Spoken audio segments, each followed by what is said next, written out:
read the book, kind of understanding the period, and through my study and the struggles that was going on, I was able to kind of grasp the movie a little bit easier. And so I really would like a lot of people to kind of get an understanding of exactly what the people going through at this time, so they can maybe grasp the idea a little bit better. Interesting. I mean, Robin is a film producer, and she's done some stuff. And I think, and I learned this when I was out on the road. Everybody sees what's on stage, what's behind the camera, what's on the film. You people see what takes place behind the scenes, and that's not only where the real work is done, but to be honest, that's where the real and steady money is made. That's the truth. And that's where the power lies.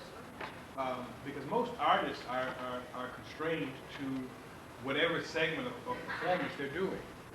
I mean, even when I was with the sound, we would play we did a 25-minute set before Sinbad did an hour and Luther did his 2 hours on the Power of Love tour. And that's all we could do. So we had to fit whatever we could do in that 25 minutes. And so, and even Luther, he had his own constraints in terms of time, in terms of, songs you could do, particularly once you got to that level where you got those many songs where people want to hear all these songs and you can't possibly perform all the songs people want to hear. You have to make choices, and I think so the power is really in who controls what goes on. I like to, with the young people that we work with at the station, I like to get young people, when I lecture to young people, get them to begin to look at the credits after a movie, whether on TV or at the theater. All those hundreds of names represent positions who can react if exposed to it. What exactly is a key grip? A key grip. A grip is an assistant, and oh God, it's best boy I grip. think that's the one who pushes the gurney around. The gurneys, and then when they have what the cameras on. See, I always say about key grip. I'm like, grips, yeah. best boys, and all those assistive kind of roles. Okay. And all the different, it's like, oh, this is so much. I mean, it's like, but that's like you said, those are what the jobs are at. It's in fact, I tell the story oftentimes. When I was out with BB and CC, there was a guy who was my tech, who was a better bass guitar player than I was, and a way better guitar player. I mean, he was a better musician. But he was teching for me, which means that basically he tuned my strings, he restrung my guitar every performance, tuned me up, made sure that my level was right on stage and out in the audience. And I didn't even have to be on stage. But this guy, who was a better musician than I was basically doing that for me. And the reason is, and it's because it's work. And the more versatile you can be. That's right. Sure. If you can do, anything from a grip to executive produce, that means you can do anything else in between. And that means that there's work for you. If all you can do is act and be in front of the camera, well, you're limited in terms of what you can do. I think that was the biggest learning experience, singing and speak the word. But it's fine to get out and coming from the traditional Black Baptist church setting, you just sung. That's it.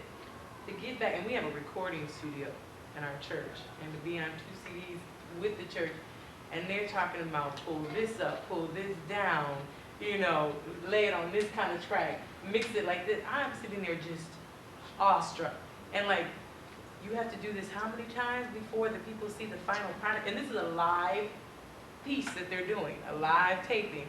But the live taping has months and months and months after the fact of cutting, of blending. And I was like, I never ever would have thought that any of that went into it. Talking about having an eye opener, you want to sit up in a recording studio and watch them tape these and how they can pull one voice out. I mean, literally, reach in there, not turn the mic off while the person's singing, but after it's on tape, it's done, it's on the track, pull that voice out. You're talking about your mind being blown. I was just thinking, wow, so if they really didn't want me on this CD, they just throw the voice out. They didn't have to say nothing. You see, scratch that vocal right there. But I think that's what a lot of Black people have been talking about. There was a sister that was on TV in the Christian Network that is a casting director. Do you know her name? Spike Lee typically uses her on all of his films. Robbie Reed. Yes. Yeah, yes. And she was testifying and just talking about her experience, and I was amazed. I was amazed that she was like, she is one of. And you know, she said, and that's not a proud statement to be able to make. She's like, I want more little sisters and brothers to be in the business.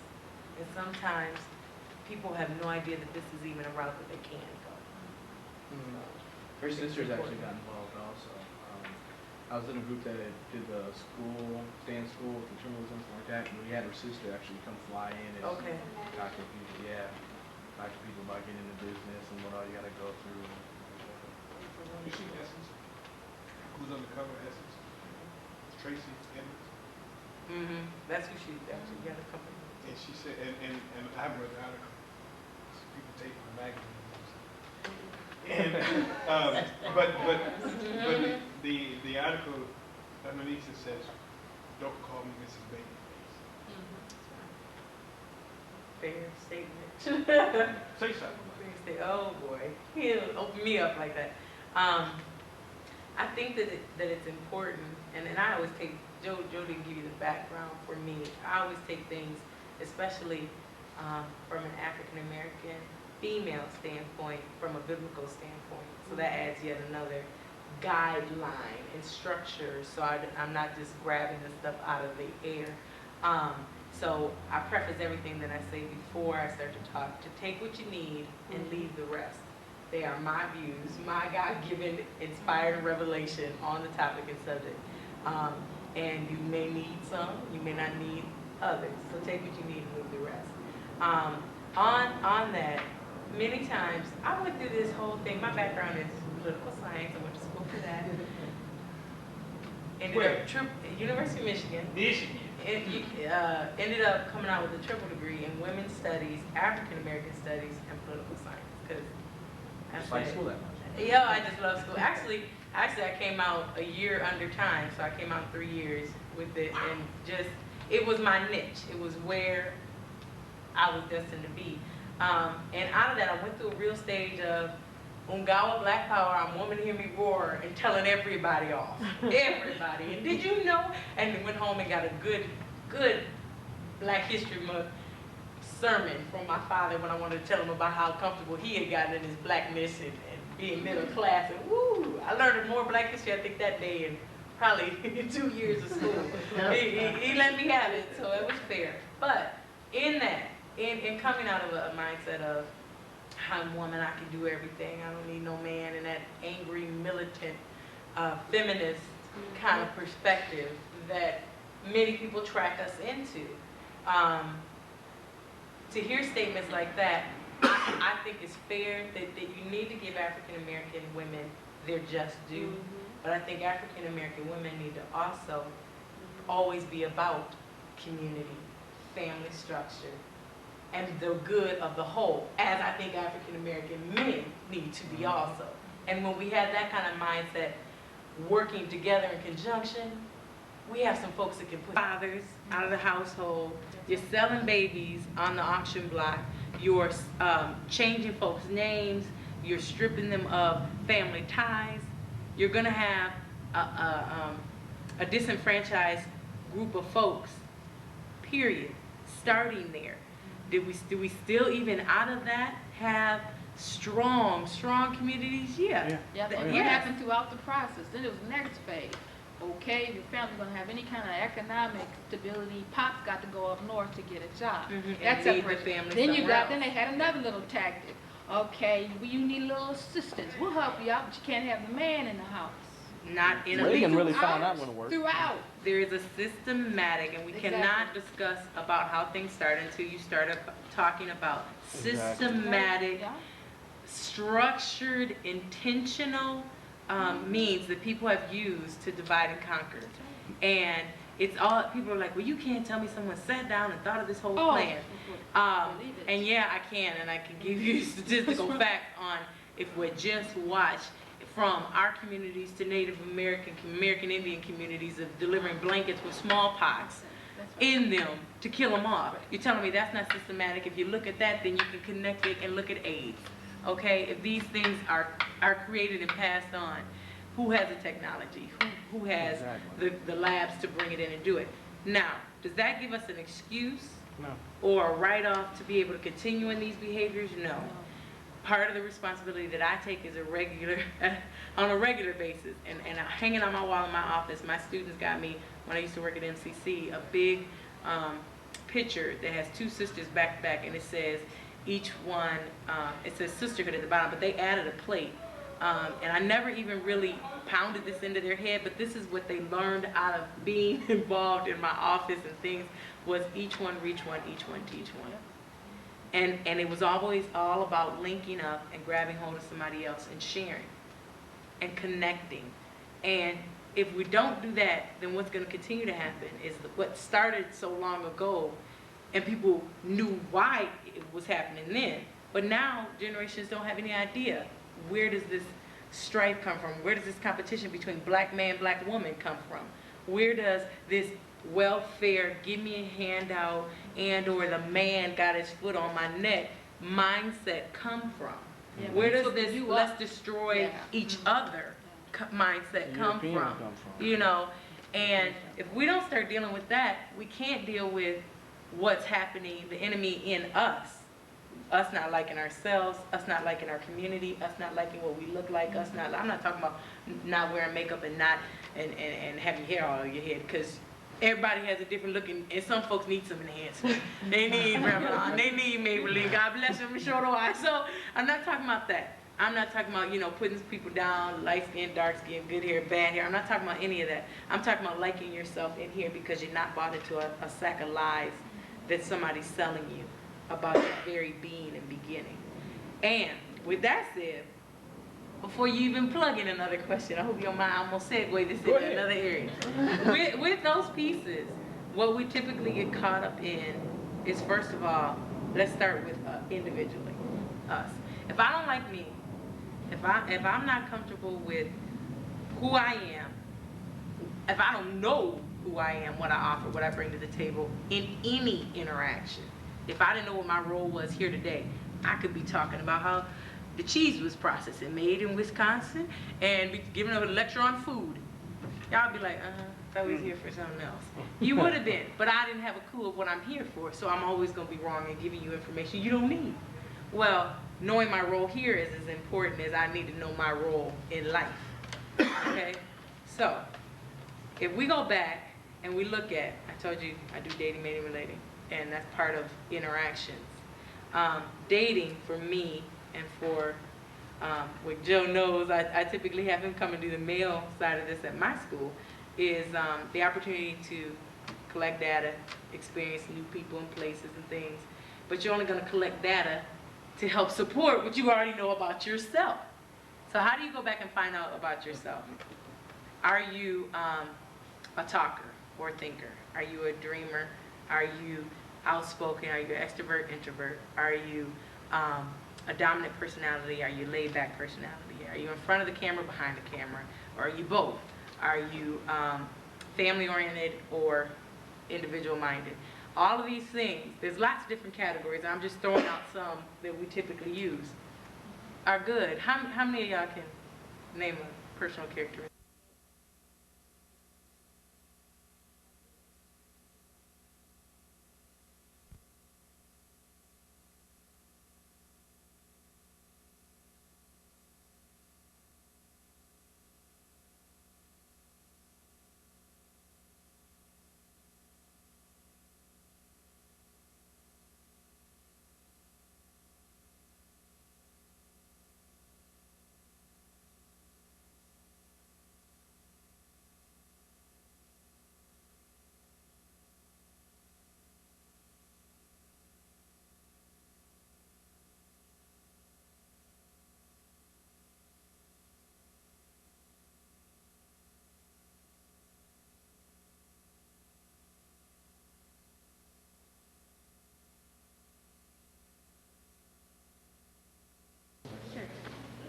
You got any succeeding ones?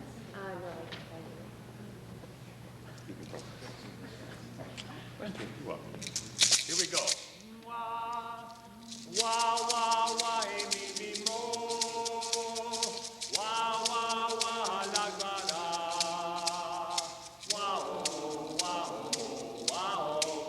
without the book. Here we go.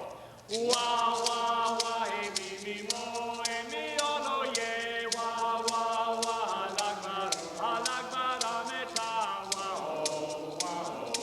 oh Spirit come oh Holy Spirit come Almighty Spirit come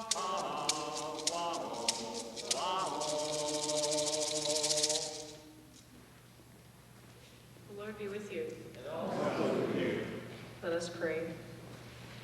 In this journey, a beginning, a vision, a blessing, a prophet, a healer, a teacher, the water, the voice, and the dove. In this journey of Lent, our hope and our struggle for meaning are turning again towards the future. Your challenge, O God, to us to hear and believe. In this journey, as we look for a way in the desert, as we listen for silence and stillness, keep us faithful, O God, in your presence. Amen. You may be seated.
The reading today is from Psalm 27.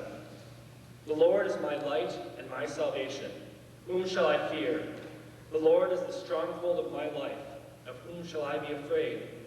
When evildoers assail me to devour my flesh, my adversaries and foes, they shall stumble and fall. Though an army encamp against me, my heart shall not fear. Though war rise up against me, yet I will be confident. One thing I asked of the Lord, that I will seek after, to live in the house of the Lord all the days of my life, to behold the beauty of the Lord, and to inquire in his temple. For he will hide me in his shelter in the day of trouble. He will conceal me under the cover of his tent. He will set me high on a rock. Now my head is lifted up above my enemies all around me, and I will offer in this tent sacrifices with shouts of joy. I will sing and make melody to the Lord. The word of the Lord.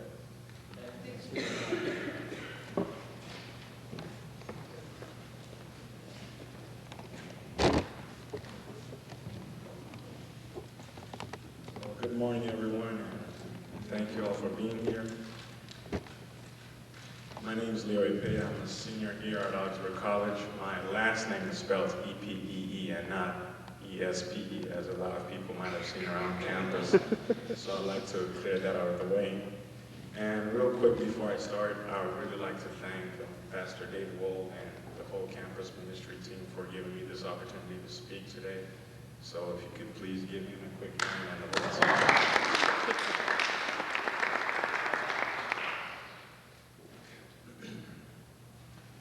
Today we live in a society with a lot of amazing scientific discoveries as well as technological advancements. As a result of this, we are almost forced to believe that scientists have answers to everything.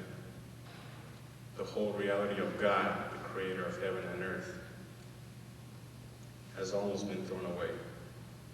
Society keeps telling us that we are what we make of ourselves, that you are the sole navigator of your whole entire life, and nobody else. Nowadays, most people think that as long as they get up early in the morning and make it to work in time, put their hours in, get paid, come back home, mow their lawns in the summertime, shovel their driveway in the wintertime, pay their taxes, their job is totally done. They're good people, what more could you ask for? Very few are those who believe they need to set aside quality time to worship God. Out of those who believe they do need to set aside time for God, a lot of those people have made it become just a Sunday ritual. And religion has become nothing but a Sunday thing to those who go to church. Now, I haven't been to church in about 3 months, and I do plan on going. It's not like I'm just gonna throw it out. But I'm trying to work to that point. But I do see a lot of those people who do attend church just keep it strictly a Sunday thing, and religion is not really a way of life for them. I'm not here today to totally convert everyone to born-again Christians all of a sudden, because I'm certainly not.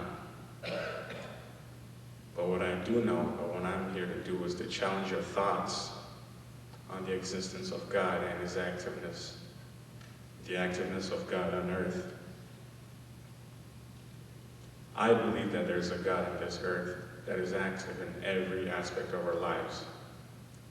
Though I don't go to church on a regular basis, I still believe. I believe not only because that's how I've been raised ever since I've been a kid, but also because of my personal experiences, particularly one main experience, which really confirmed it to me, which I'm about to share with you guys. In the spring of '97, about 2 years ago, I became seriously ill, and I was admitted to the Riverside Hospital just here across the street. I had what they call the pleural effusion. I had a fluid buildup in one of my lungs, on my left lung. And when they took the x-rays, my right lung showed up real good, well, dark and inflamed, with nothing wrong with it. But the left lung was almost totally filled with fluid. It was all whitish. Well, at first they thought it was pneumonia. But then as they started to drain the fluid out, they had to insert a tube to the side of my rib, to drain the fluid out.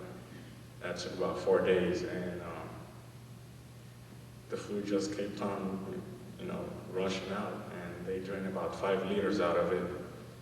Then they said, that's not pneumonia, it's gotta be something else. Then they remembered and said, ooh, okay, he's from Africa. Tuberculosis. They said tuberculosis is common in Africa, and they put me in a room real far away from others, way to the corner. And they were scared that whatever I had was going to spread and infect others and make them get sick. So they put me in that room, and here I am for about 4 days.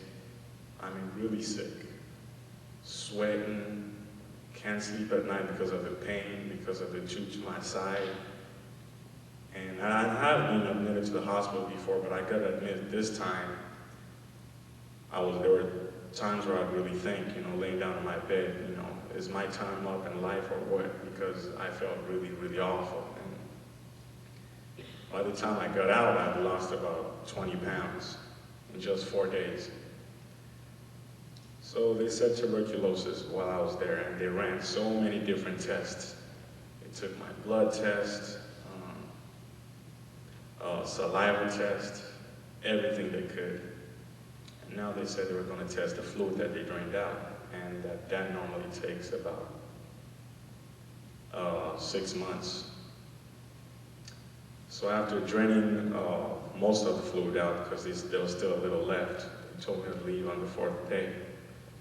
Told me to go home, and they prescribed for me about 6 months worth of 8 different antibiotics, which I was taking every day. And I'm thinking, man, this is scary because the doctors don't know what's wrong with me. They're just going by their gut instinct, and they're probably doing what's right, but they really don't have any answers. And that's just scaring me. Well, they let me go and said, come back in about 6 months, and hopefully the test would have been out. And during those 6 months, I was supposed to take regular shots, x-rays of my chest, and see if the fluid wasn't coming back. They predicted that the fluid would probably come back. So every 3 weeks I was going to the hospital and having x-rays taken, and it was getting better and better, and I was feeling better, and everything else was fine with me. In 6 months, I went back to the hospital for the results. They said they hadn't found anything. They said they didn't find any bacteria at all in the fluid that they drained. They now said maybe another 3 months. But they had ruled out everything else. They just said, just because I'm from Africa, it's got to be tuberculosis. Something's got to be wrong. Because when people come from Africa, that's the land of all sorts of diseases. To them, and they're just paranoid and looking at me weird. And I'm like, well, what can I do? I'm human just like everybody else. I'm not controlling this. This is, above my control. I don't know what to say. They said maybe in 3 months, call back in 3 months. Well, I called in 3 months, nothing. The last time I talked to him was in, I believe, January of '98. Up to this point, it still remains a mystery. But now I'm fine. I'm in good health, in good shape. Actually last summer I had another x-ray of my chest, and both lungs are totally fine. But they have no explanation for it. To me, I think there's someone greater than all those scientists, than all those doctors, who's in control of my life and who just said, no, your time is not up. Psych. Well, I think that really confirmed to me that there was a God, a stronger force in my life, someone stronger than myself, controlling me, controlling my destiny, controlling my whole life, controlling my health, telling me that I count in this world, that there is a place for me. It's not time for me to leave yet. So that experience really affirmed my belief in God. And I really challenge all of you here today. If you don't believe in God, at least give it a thought. Because I think today, especially the media, the whole issue of God has become something, totally uncool, just kind of like fiction. And nobody really gives it a thought. If you tell it, for example, if you make reference to God as the reason why you passed your big test, your peers might just look at you and just, say, yeah, right, whatever. Because it's become a very uncool thing to talk about or to relate to, especially with people over peers today. So what I'm trying to say to you is, even if you do not believe, I think it's worth a thought. Make some room in your mind and say, could there be a stronger force controlling our life, or our lives, excuse me. Because I don't think it's just us. I believe that in order to be successful in life, you need something stronger than yourself, no matter how hardworking you are. It's not just you. You got to get a break sometime. From friends, from people like you, and then, of course, the Lord Almighty. That's what I think. Now again, I'm not perfect myself. I don't go to church every Sunday. I want to. That's where I want to work my relationship with God. And I want to go towards direction where it gets to that direction where in the point of my life I will be going every Sunday. But as for right now, I'm still kind of working on it. But I do believe. I do have faith. Even though faith, meaning what you can't really see, but you believe. I still believe that. So again, what I'm saying is make room.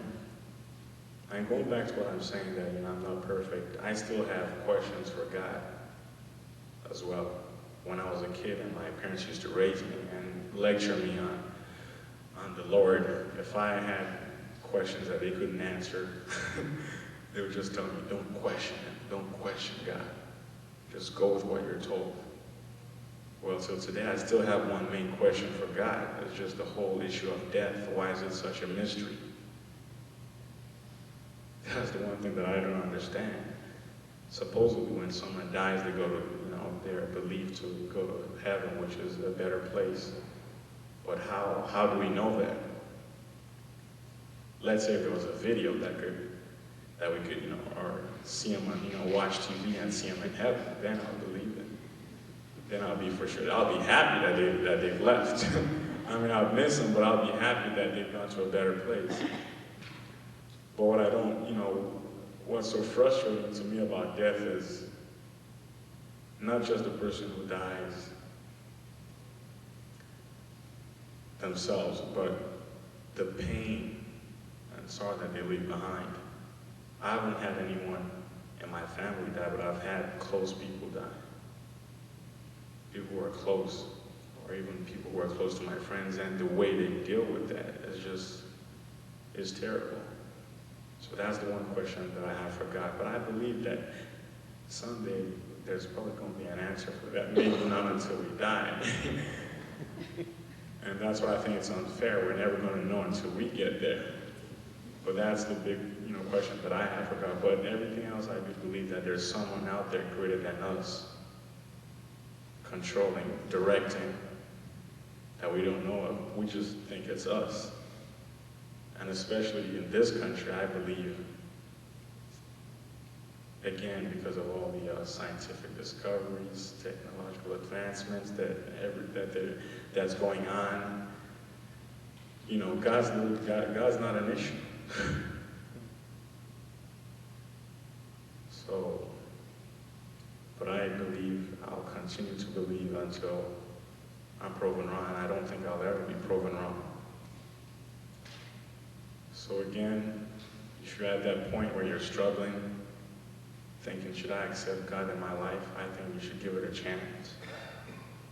And if you're at that point where you've totally made up your mind and said, there ain't no God, I think you should still give it a thought. If you believe in God, keep up with it. That's all I have to say. Thank you very much for listening.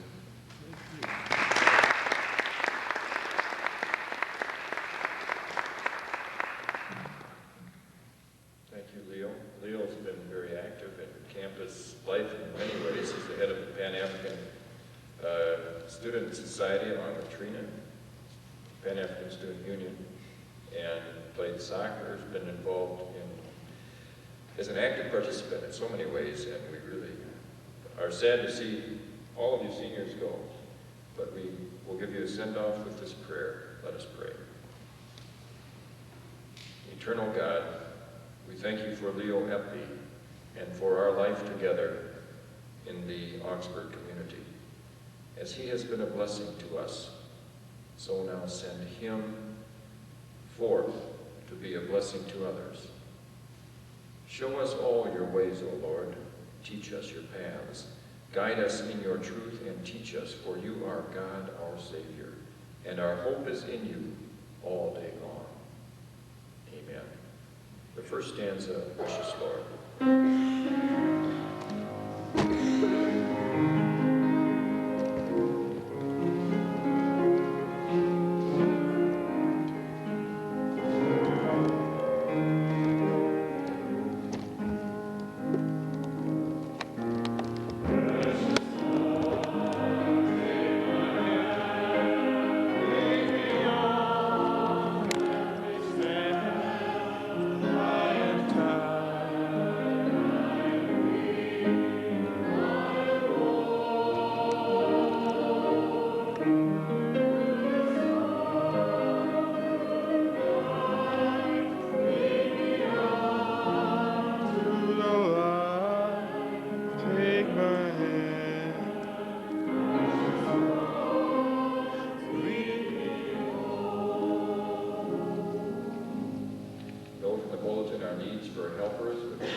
Email, please sign up. We have 2 Nobel Prize winners from last year here. That's an incredible gift to us, and we should all take advantage of that. Receive the benediction. You are the body of Christ and members of one another. Serve and honor one another, that you may be strengthened to be Christ's body in this world. Go in peace. Serve the Lord. Thanks be to God.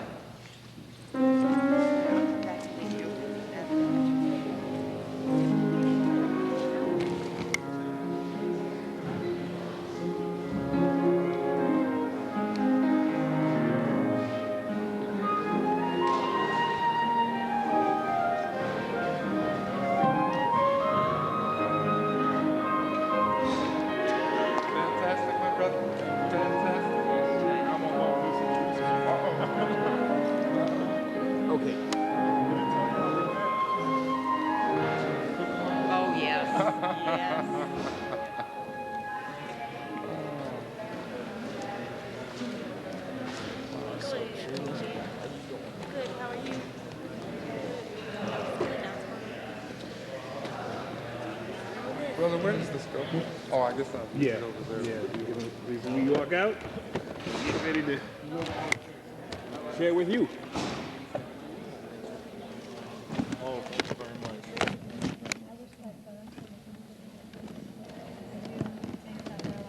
What is this thing? You left it on? It's not turning off, Trina. That's just, oh, yeah.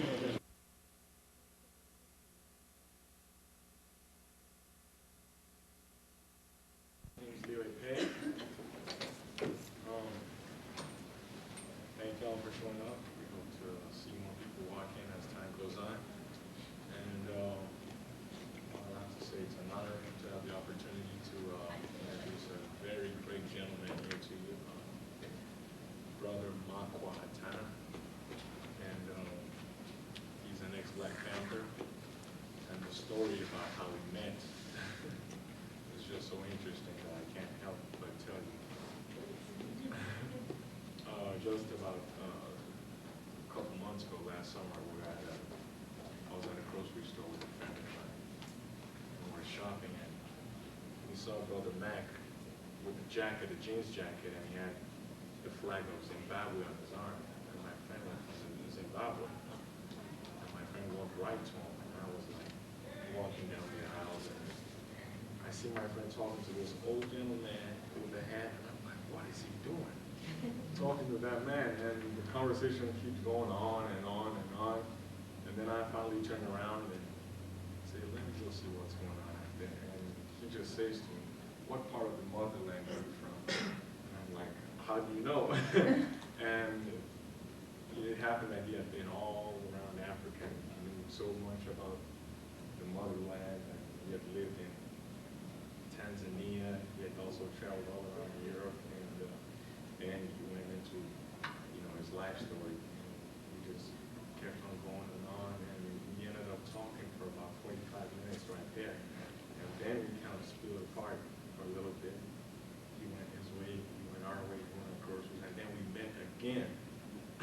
about 15 minutes later and kept on going. It was just so interesting because he had a lot to share. And he was also very happy to meet us because he said he hadn't seen too many people from the motherland with that type of, mentality and interesting stories to share. So it was a pleasure for him as well. So it was just a happy day. And we just kept on hugging. We really didn't want to separate and leave for the day. So I said, you know what? I must have, a unique way to contact you so you can come to school, share some of this with us sometime. I'm sure it can be helpful, in a lot of ways. And here we are today. He's going to come in and I believe talk to us about the experience of being the Black Panther Party. So please welcome Brother Makwata.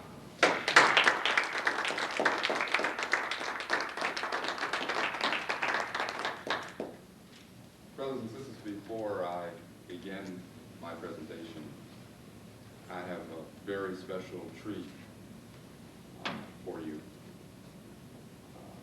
A person for whom I have the utmost love and respect is KFAI. I hope you are all hip to KFAI. He's one of the program directors at KFAI. But above and beyond that, this brother is one incredible, just an incredible musician. I have seen him play with the other brothers and sisters in this group. He is an incredible poet. He's amazing. So I gave him a call when I got the invite to come here. And I said, I really want to have you. And if at all possible, if you could treat us to some of your tantalating, incredible, dynamic, outstanding, intense poetry. I love him very much. Please, let's welcome Brother E.G. Bailey.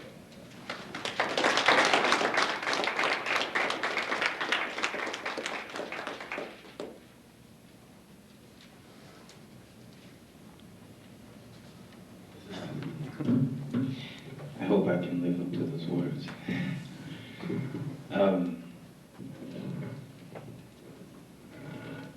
First, you have to get the mic right. It's always an honor to have an elder say such words about you. And as I said, I can only hope that I live up to them.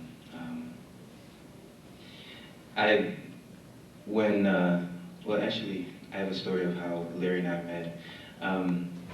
Because he said I work at KFAI, and let me see. Can you all hear me? All right. There's too much high range in that. It's messing me up.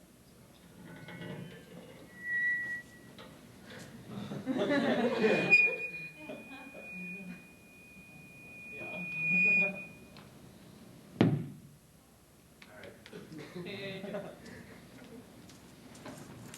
I will just have to reach deep and use my voice. So, as Larry said, I work, and I apologize, I only know you as Larry. And Same person, brother. exactly. I work at KFAI, and we do a pledge drive twice a year. And often, people from the community will come in to help answer phones, to help us raise funds so that we can continue. If you don't know about KFAI, it's a community radio station that, just a couple facts about it will kind of let you know what the nature of the station is. It's a community station whose mission is to serve the underserved voices, to give people, communities, an opportunity that normally don't get onto the media. We have over 11 different foreign language programs, ranging from the Hmong community to Khmers, Minnesota, to Somali, to Ethiopian. We also have every type of music that you can imagine. Just any kind of music that you want to find, you can find it at some point and sometime during the week on KFAI. And So it's really about bringing different people and different cultures and different traditions together and giving them an opportunity to speak. And to me, that's one of the critical issues right now is for everybody, is the opportunity to be able to speak and articulate your voice, whether that's through art, whether that's through politics, whether that's through writing, however you look at it. And KFAI gives that opportunity to people. So it's a very important station, and the only way, well, one of the ways, the main ways that we support ourselves is to do the pledge drive. So Larry came in to answer phones, and we just started talking, as brother said. And once you start talking to Larry, expect changes. Before, he was only there for about an hour. Before the hour was through, I also said, I have to get your number. I have to keep in contact with you because your spirit is important. What you have to say is important. And so that's what we did. We exchanged numbers and just kept in contact. Even when he's not saying something, I still feel the energy of encouragement, of wisdom that I receive from him. Just the fact that a brother of this spirit is walking through these times is important. And so when he asked me to read for him, I told him I would do whatever I could. I wasn't sure if I would be able to because I'm going to play, and I wasn't sure if we were going to have a matinee today or anything like that, but I said, whatever I can do, if I can be there, I will be there. And so that's why I'm here today. I'm going to read a few pieces. I brought some books. I wasn't sure exactly what I was going to read, and so I have a large collection of books, and I just brought everything. A couple books pertaining, I knew that he was going to talk about the Black Panthers, but I brought a couple books that you can look at later, also pertaining to the subject, and also people that were artists, writers that were influenced by the Panthers. There's a collection over there called Black Fire, edited by Larry Neal and Mary Baraka. At the time, he was called Leroy Jones. But both were very much influenced by the Panthers and what they symbolize. But to go back to one of the greatest of all time, I feel like I'm about to introduce a rapper. But back then, he was the rapper, if you know what I mean. Yeah. Brother Langston Hughes, and he wrote a piece called Black Panther, and I'd like to read that again this afternoon. Pushed into the corner of the hobnail boot, pushed into the corner of the I don't know, I don't wanna die cry, pushed into the corner, I don't wanna study war no more. Changed into eye for eye. The panther in his desperate boldness wears no disguise, motivated by the truest of the oldest lies. And I hope we are all pushed by that to bring from his mask and disguises the truest of all lies. I'm going to read a couple pieces. I don't know. I don't know how much time I have, but I'll read a couple pieces, and one that Larry particularly likes, and another that I feel is pertains to this afternoon. These two pieces, as I've dealt with them and thought about them, kind of look at history and re-articulating history through literature or writing.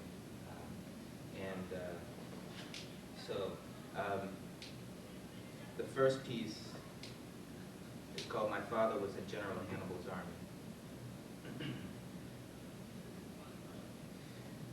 My father was a general in Hannibal's army. He carried a shotgun in John Brown's revolt, prophesied Nat Turner's visions. Jesus went to see him in the desert, and Malcolm was his disciple. My father has bled the blood of 1,000 men, died more deaths than the devil himself.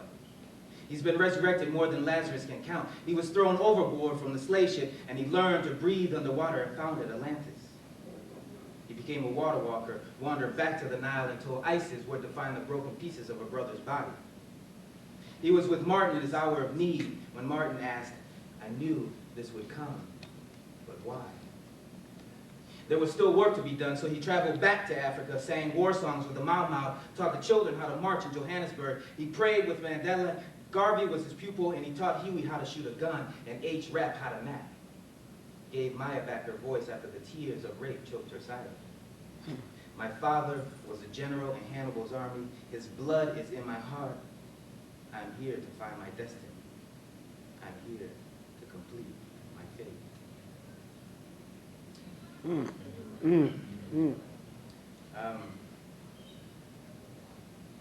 When I thought about reading that, I thought that the revolution and the struggle still needs to be carried forth, even if not through politics, through literature. So, and in all things you do, even making love can be a revolutionary act. So, for me, that piece just speaks to remembering all the people and all the struggles that they went through, so that I could be here. And it's not necessarily, it's a metaphorical and symbolic statement rather than an actual statement. Even though it's really real, very real. This piece is called Without Punctuation. It's a fundamental thing to write without punctuation but a pause. No end to grief, suffocation of joy, trapped in periods and question marks. We live our lives in parentheses at the edges under the half moon where the appropriation of our drums could not stop, would not stop, would not stop. Our rhythms, our marks, our tears, our rhythms, our marks. The backlash blues, tears of rape mothers. No comma can block the dam soaked in Georgia clay. No colon can dam the river. Our becoming flowed over dispossessed shores, bearing score sentences upon our backs, singing in metaphors, filling pages and pages with cotton smiles, praying for marginal freedom. We spoke in cant symbols, spoke in cant symbols. Our bodies danced our poems into existence. We shouted our music through strings and washboards and horns cut from unicorns, and found freedom, found freedom, found freedom in jazz space. Teardrop blues catching spirits in church house pews. It's without punctuation.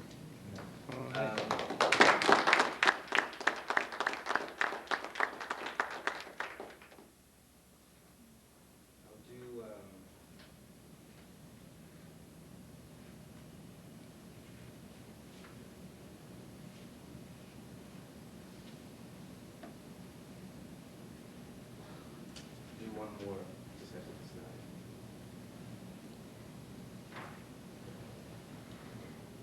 This piece I dedicate to artists and to the act of creation and what it can bring you, and most importantly, what you can discover about yourself. It's called My Children. Born of deepest emotions, born to die in my arms and live again, born to motherless songs and fatherless dreams, born in the folds of pain while the midwives rinse blood from the lower basin, while the sycamores scream their love joy, born while begging for a dime, born while waiting on time, born while the resurrection was still mine, born of thoughts that trick my mind, born in the afterbirth of digested turpentine, born to a village of soothsayers, rhyme sayers, crime players, die and prophet players, born in unhinged doorways to past transgressions and past lives, born in rituals as old as ancestral meditations, born with clubbed feet, crooked teeth, chewing on pig meat, born where the crossroads meet, where the sacred rivers run deep, where the dying sleep, where whores and politicians keep whip-starved runaways to reap the souls that they so cheap, born on the down low, in the back row, in the undertow, in the cleansing flow of a black woman's womb, in the dark corners of Nazareth's tombs. In the courtrooms, in the smoke fumes, in unregulated summer tunes, in the birth of the boom, in the backseat, the downbeat, the jitterbug feet, in the fire's heat. Born when I did not know what the night would name, when my hunger was still the same. When time was young and kind, when the moon was a lacerated sunshine, when my eyes were resurrected with vagabond wine. When a bleeding Christ forgave his father a third time. When the holiest love was pure as hate, when the hours couldn't wait, when the river learned to hesitate. When Hannibal promised to destroy Roman gates. When Lazarus tempted fate, when Martin died with his dreams, when America went insane, when naked Buddhists incorporated fame. I held you, bathed you with my tears, clothed you with my dreams, blessed you with my hopes. I cursed you when you woke me screaming in the night. I forgave your unending need. I pacified your unholy questions. I let you bring darkness to my door. I lost my women to you and allowed yours into my home. But you brought me peace. You brought me wisdom. You brought me myself. Thank you.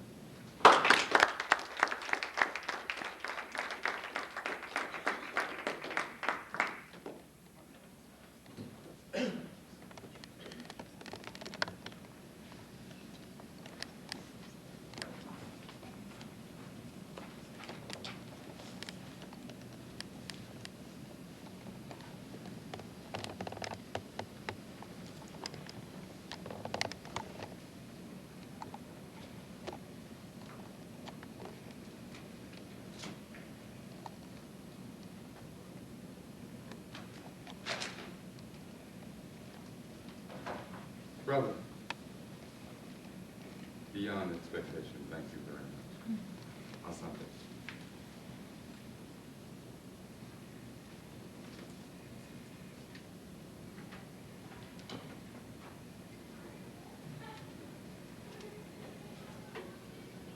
Brothers and sisters, habari gani? Lazima tushinde bila shaka, we shall succeed without a doubt. To those who may be of the Muslim faith, I say to you, Salam alaikum, may peace be upon you. To those who adhere to the faith of Christianity, I say to you, James chapter 2, verse 26, faith without works is dead.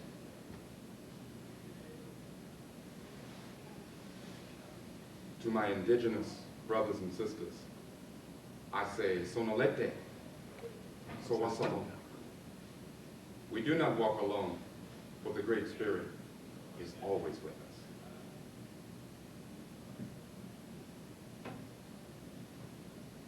I want to extend first and foremost today my greetings, my salutations, my love, and my respect to the Pan-African Student Union of Augsburg College.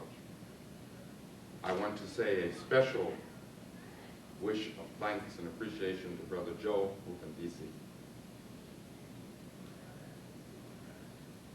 I'm deeply honored to be speaking with you, not to you, with you, here at Augsburg College in Minneapolis, Minnesota, Mississippi. Yes, I meant to say Mississippi. We'll get there in a minute.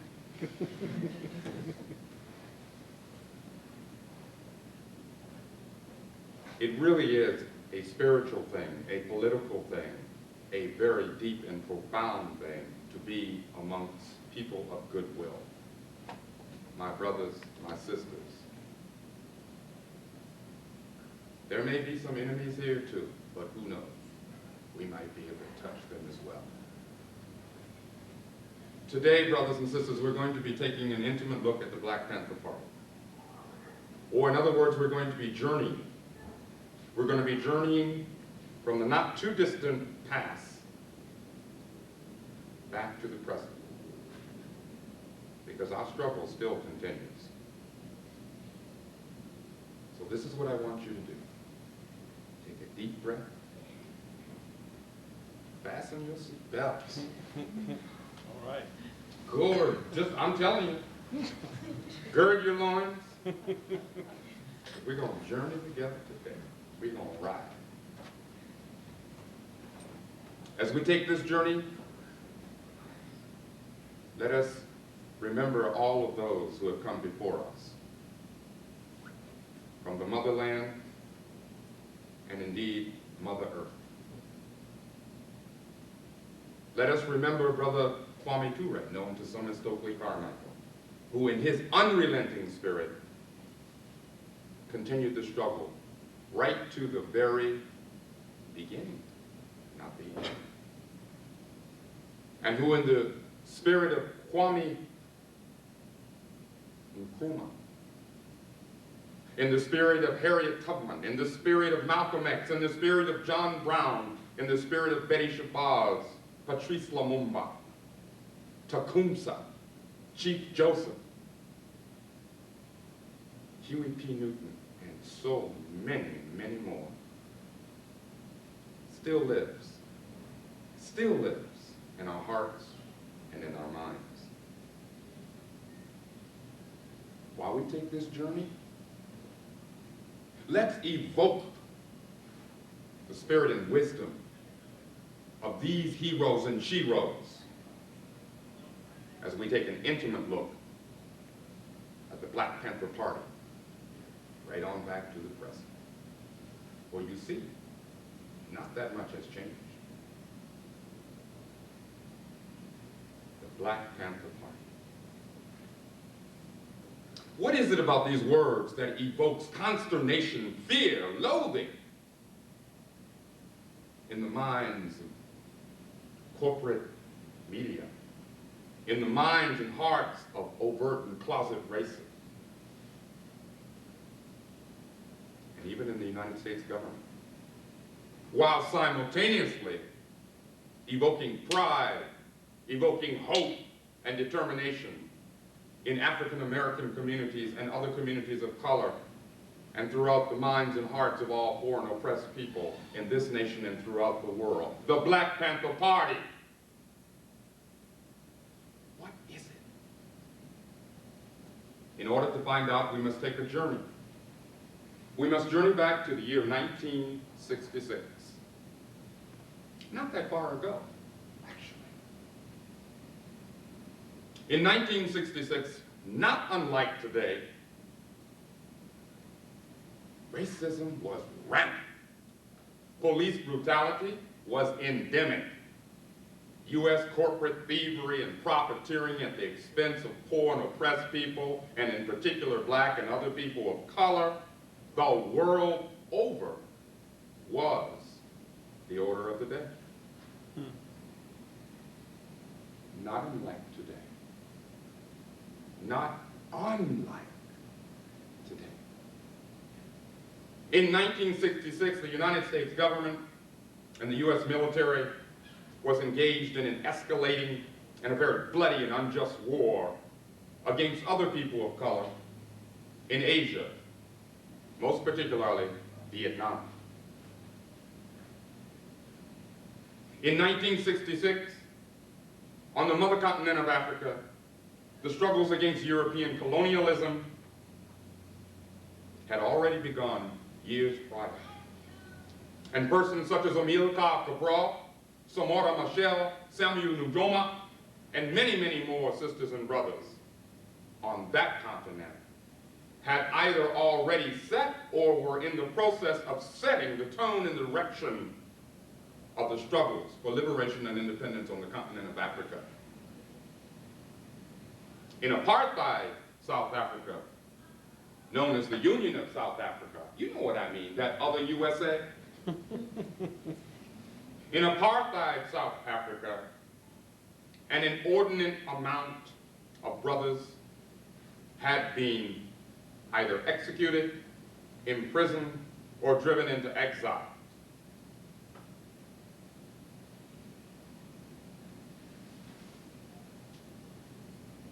In 1966, in South Africa, had it not been for the sisters, the back of the ANC, the African National Congress might very well have been broken.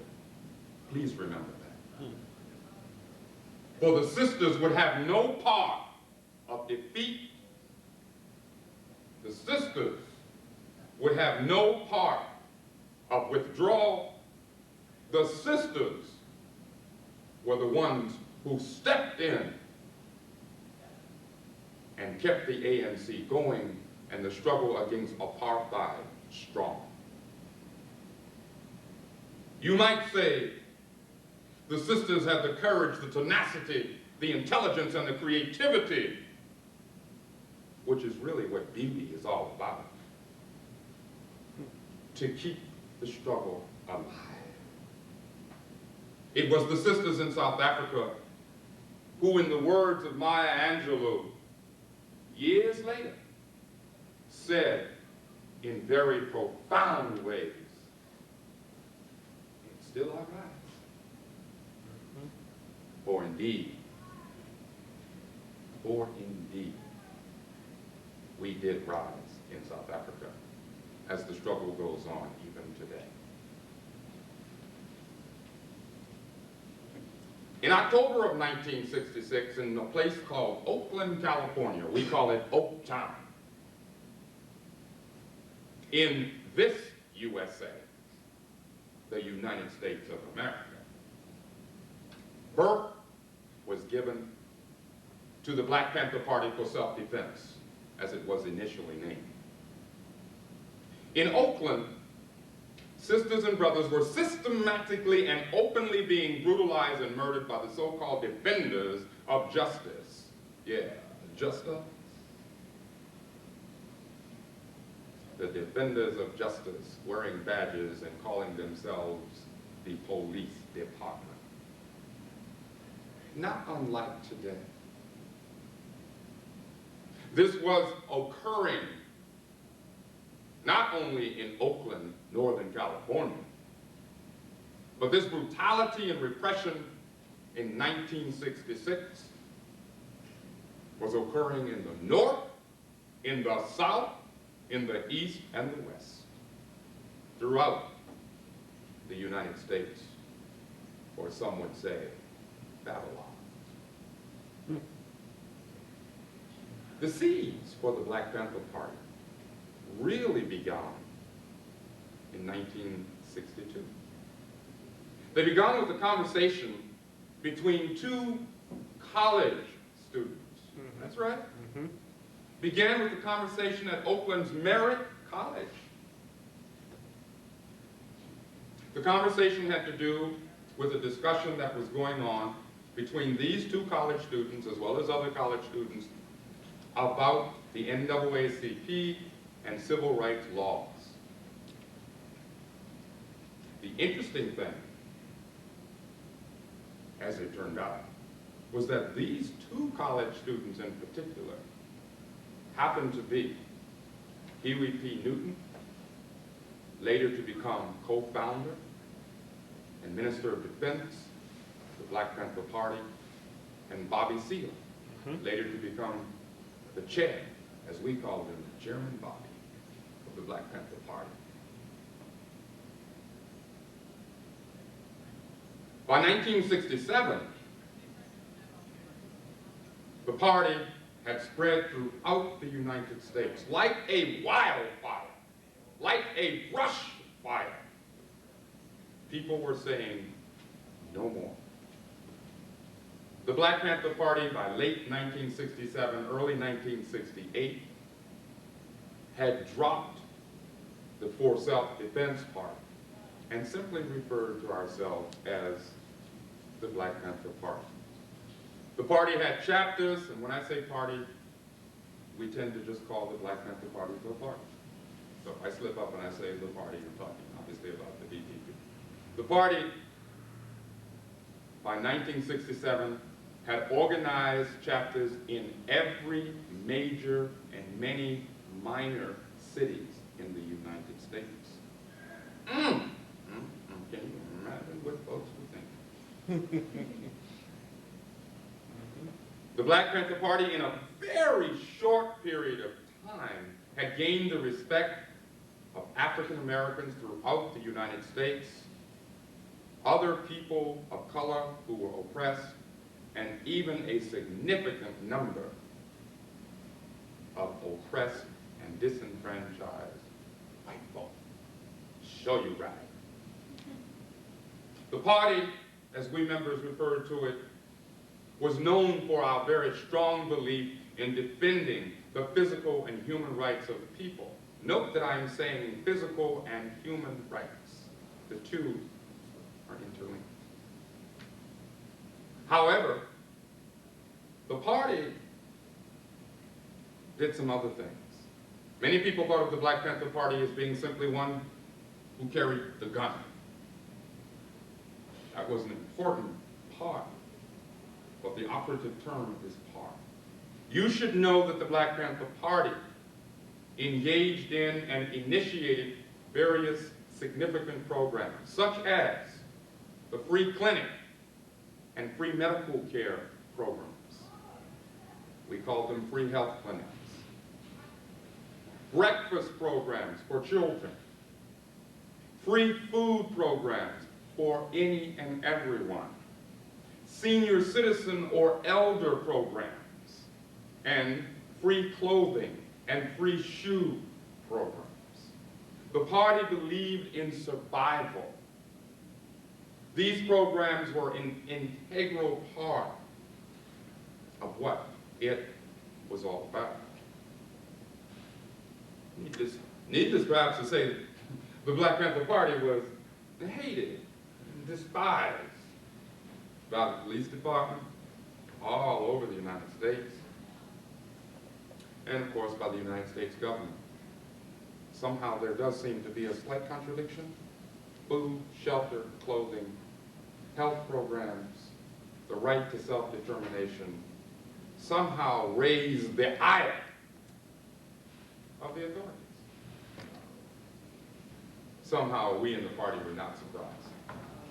In fact, the Black Panther Party was referred to by the United States government, and in particular, the head of the Federal Bureau of Investigation, as the most serious threat internally to the United States security. Ask yourself why food, clothing, self-determination, education, etc. would be a serious threat to the internal security of the United States. Ask yourself. We were often accused wrongly by the news media of being anti-white. Our position in the party was that we were pro-black, pro-African, and we saw no contradiction in being pro-black and pro-human. And we failed to understand how being pro-black was somehow interpreted as anti-white.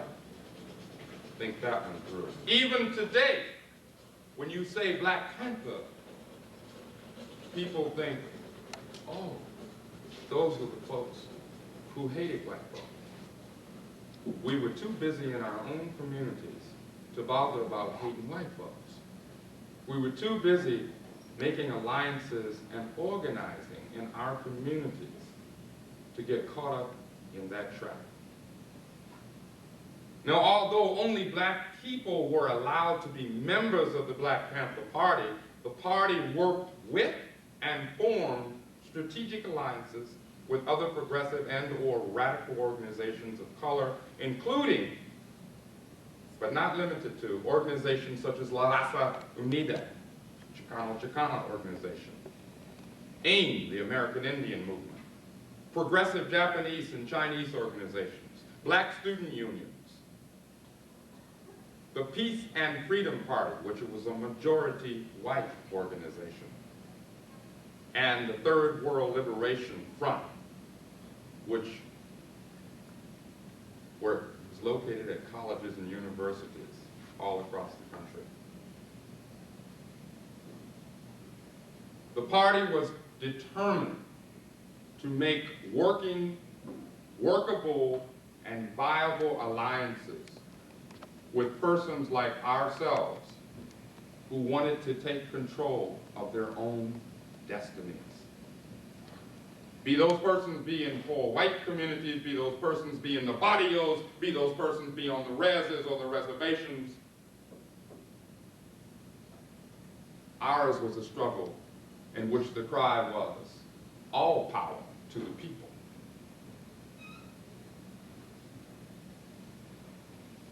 The news media and the United States government, on the other hand,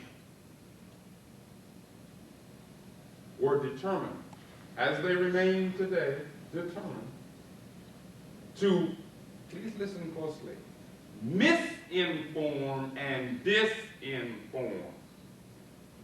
Want to read a little bit about disinformation and misinformation? Read Noam Chomsky.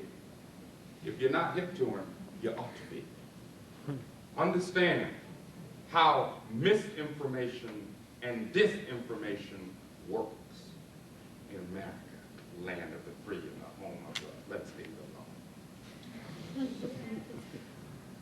This disinformation and misinformation was largely unsuccessful with black and other people of color. Unfortunately, however, it was largely successful, though not completely, with many whites or European Americans, right down to the present day. Now let's talk a bit about what the Black Panther Party really was in terms of its internal structure and its specific goals, guidelines, objectives, etc.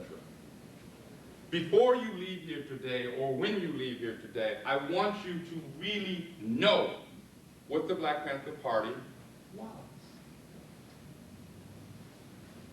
So, if you hear about it, if you talk about it, if somebody is saying something about it, you know. And by the way, I brought a mini library with me because I'm going to tell you some books. Don't just take what Brother Makwa or Larry says. Check it out for yourself. Straight from, as my mama used to say, straight from the horse's mouth. The Black Panther Party had a specific set of principles, a political platform, very, very, very specific political platform. This platform was referred to as a 10-point program. Woo! Now you're probably thinking we're going to be stone revolutionary. I think you're going to be surprised. I think you're going to find out some very interesting things about this 10-point program. As a matter of fact, if either or any of you have ever read the United Nations Universal Declaration of Human Rights, you will find it stunningly similar to the Black Panther Party 10-point program. But let's be specific. What exactly did the Black Panther Party believe in, as embodied by the 10-point program? The 10-point program we actually call, as Huey talked about it, and this, by the way, Brother Huey P. Newton. This book is entitled To Die for the People. You want to know what the party was about? Read it in the words of the co-founder of the party himself. To Die for the People by Huey P. Newton. The Black Panther Party had the 10-point program, which we really called a 20-point program, because in that program we had what we called what we want and what we believe. We're going to zip through it, so ride with me. Keep your seatbelts fastened. One was, number one, we want freedom. What do you mean by that? We want the power to determine the destiny of our communities. In this case, the black communities, African American communities throughout the United States. That doesn't strike me even now as being particularly revolutionary.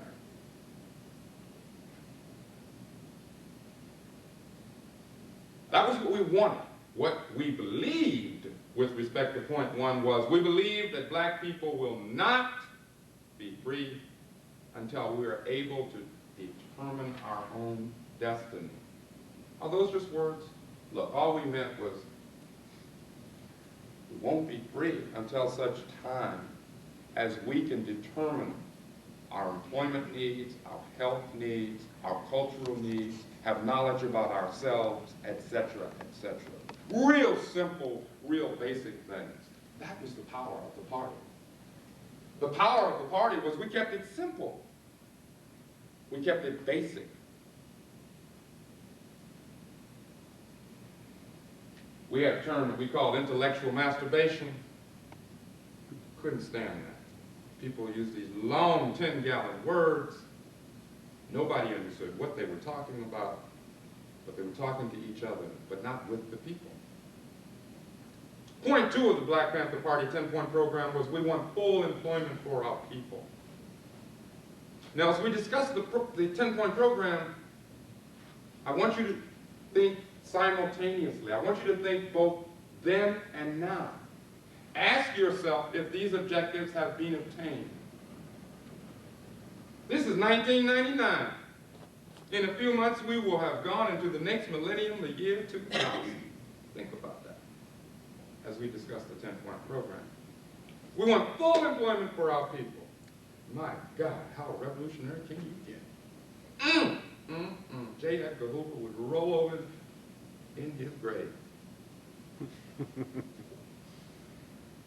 We said that we believe that the federal government is responsible and obligated to give every person employment or a guaranteed income thereto.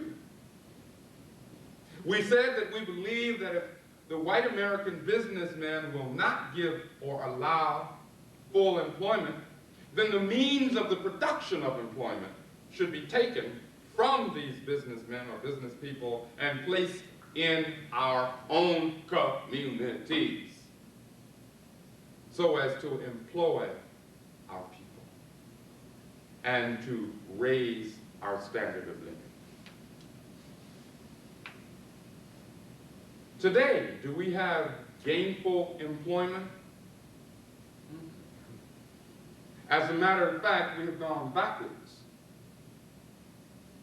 As a matter of fact, despite what you hear on NPR, CBS, CNN, things have not gotten better for the masses of people.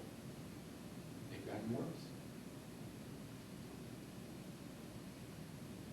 Revolutionary. It's a song that said, watch what you say or they'll be calling you radical. Well, don't watch what you think. Think radical. And what do I mean by radical? Root. The word radical comes from the Latin derivative root. You're going to chop the tree down? Brothers and sisters, are you going to chop the tree from the top? I don't think so. You're going to chop it from the bottom.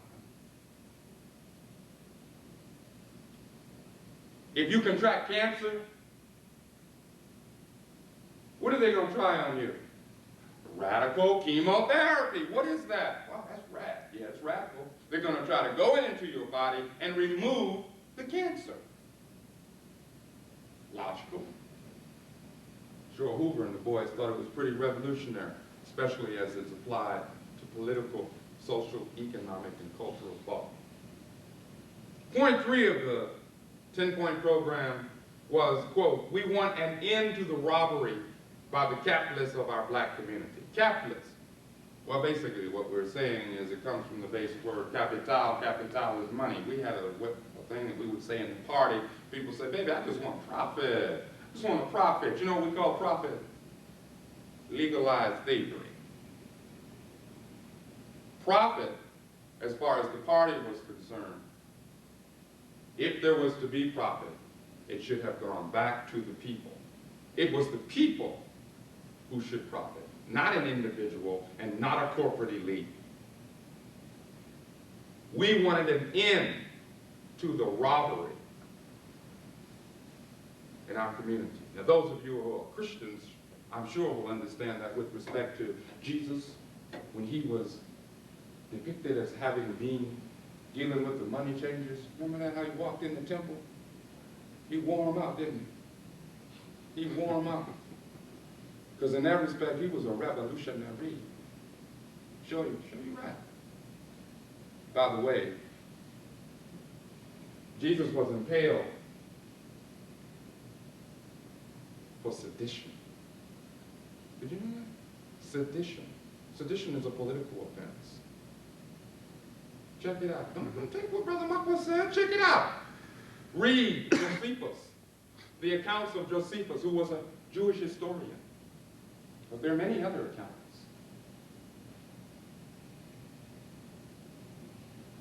I don't want to be accused of making y'all revolutionaries. But I do want to be accused of challenging you and asking you to follow through to check out what I'm saying today. Point 4 of the 10-point program was we want decent housing fit for the shelter of human beings. Hello? Now, is that revolutionary or what? I mean, that is a real threat, right? In the richest country in the world, we want decent housing fit for the shelter of human beings. Point 4 of this incredibly dangerous Black Panther Party. Make you want to just stand up and sing the Star Spangled Banner. Point number 5 is that we wanted education that exposes the true nature of this society. And we were even more specific in that point. So usually our points only had one sentence. This point had 2. We want education that teaches us our true history and our role in the present-day society. Now that's revolutionary.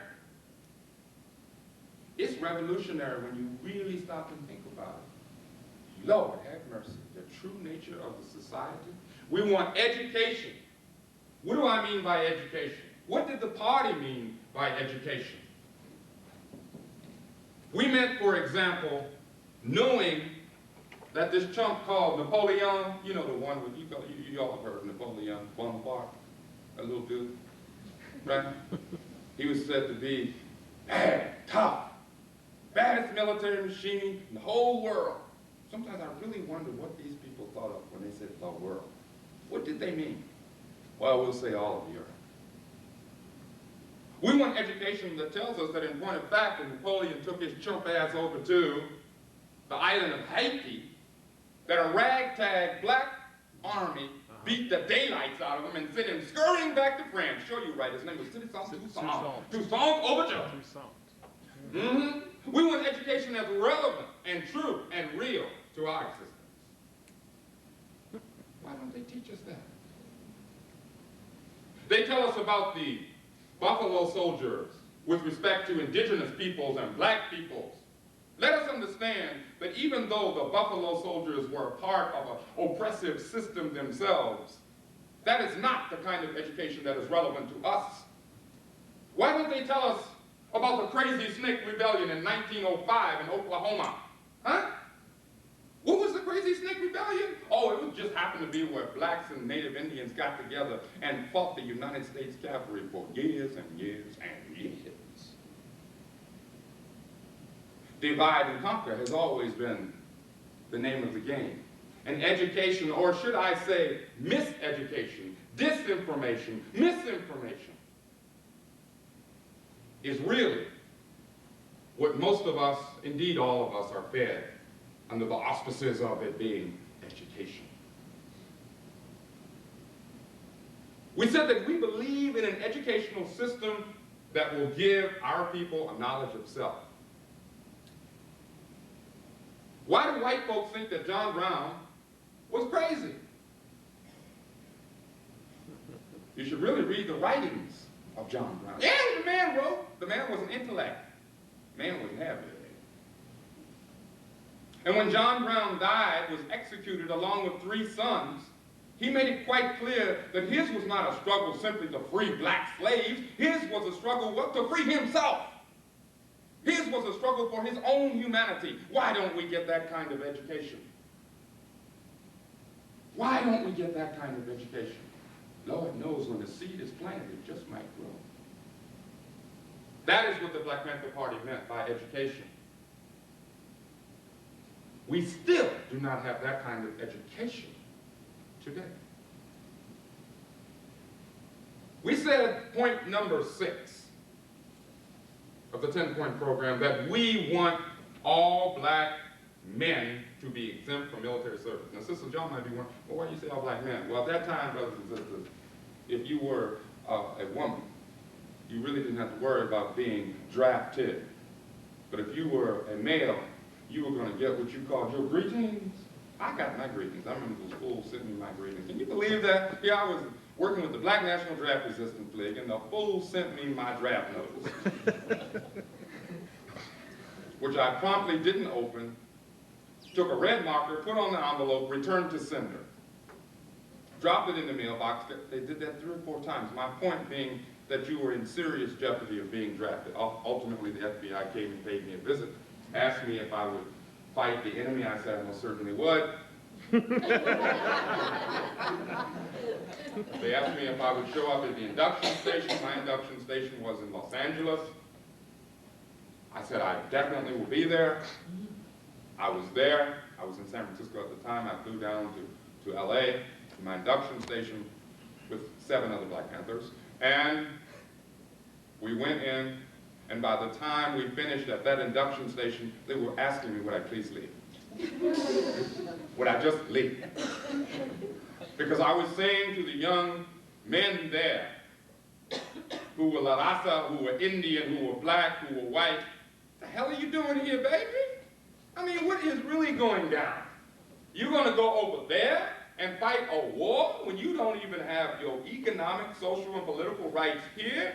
My God, you should have seen the lieutenants and sergeants. Hey, you can't say that. Shut up, punk. I'm not in the military. I haven't been inducted yet. I had done my homework. I'd studied.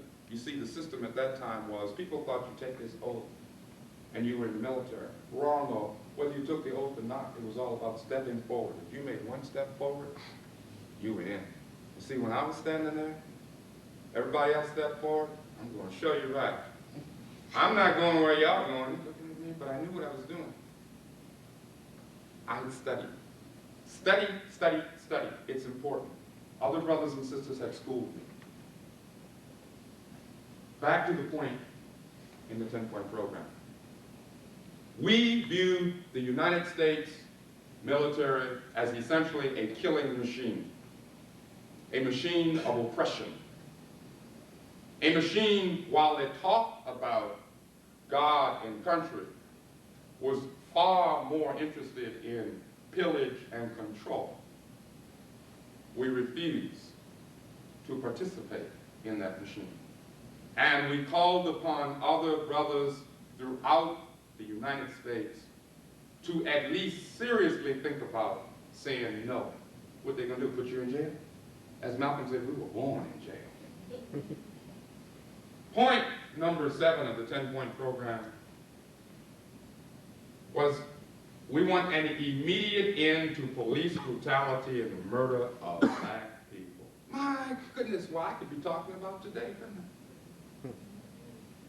I mean, we all heard about the brother who was shot 41 times in New York by these 4 pigs. They don't deserve being called police. They were swine. 41 times. The brother from West Africa, huh? They said that they thought this brother was a threat. I mean, how many times do you have to shoot a person? 41 times. Or if you missed that, maybe you heard about the sister last month in January, who was shot 22 times in Southern California after having called the police for assistance because she was having car trouble. 22 times, huh? Or maybe you are aware of the case in Jasper, Texas. Police brutality goes beyond the police, and the party understood that. Police brutality can only take place if the police, if there's complicitous action with the police. People say, oh, but this is Minnesota, baby. It's cool here. Right. You ever heard of Lawrence Miles? Mm-hmm. Remember that, brother? young brother, just a youngster, playing at his apartment. Lawrence Miles. Lawrence Miles was shot in the back. Of course, the police said he was shot as he was running towards them. Do y'all run like this? I don't run like this person.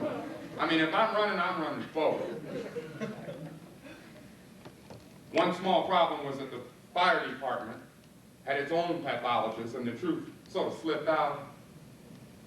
Fire department pathologist pointed out that the young brother was shot in the back. Shot in the back by these defenders of justice. Lord, it makes me want to stand up and laugh.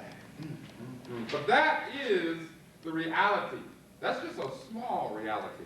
I'm going to urge all of you brothers and sisters, everyone present, to please, please, please, please, please, check out City Page's article, February 10th. Okay? Rage Against the Machine. Read the article. You see why I call it Minnesota, Mississippi. In many respects, Minnesota would make Mississippi look like child's play.